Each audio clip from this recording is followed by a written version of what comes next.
ప్రభుత్వం రాష్ట్రంలో భూములమ్మి ఉద్యోగులకు జీతాలు ఇస్తుందని ఆరోపించారు కేంద్ర మంత్రి కిషన్ రెడ్డి.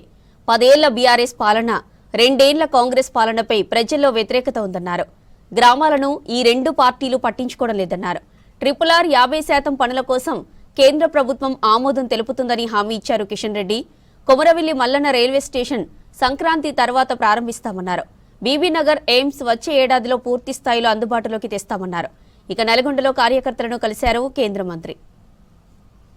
గ్రామీణ ప్రాంతాలకు సంబంధించి ముఖ్యంగా గ్రామ పంచాయతీల అభివృద్ధి కోసము నరేంద్ర మోడీ గారి ప్రభుత్వము అన్ని రకాలుగా ఈరోజు అండగా నిలబడింది.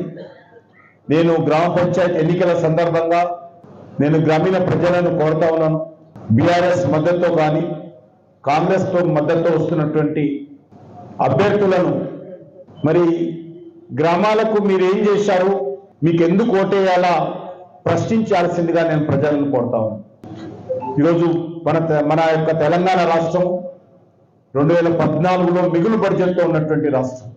పూర్తిగా 10 సంవత్సరాల కేసీఆర్ బీఆర్ఎస్ పాలన కానీ, 2 సంవత్సరాల కాంగ్రెస్ పార్టీ పాలన, రేవంత్ రెడ్డి పాలన కానీ తెలంగాణ రాష్ట్రాన్ని ఆర్థికంగా దివాలా వేయించి మిగులు బడ్జెట్తో ఉన్నటువంటి రాష్ట్రం అనేది. ఈరోజు రిటైర్ అయినటువంటి ప్రభుత్వ ఉద్యోగస్తుల బెనిఫిట్ ఇవ్వాలంటే భూములు అమ్మందే ఈరోజు రైతుల బెనిఫిట్స్ ఇవ్వలేనటువంటి పరిస్థితి.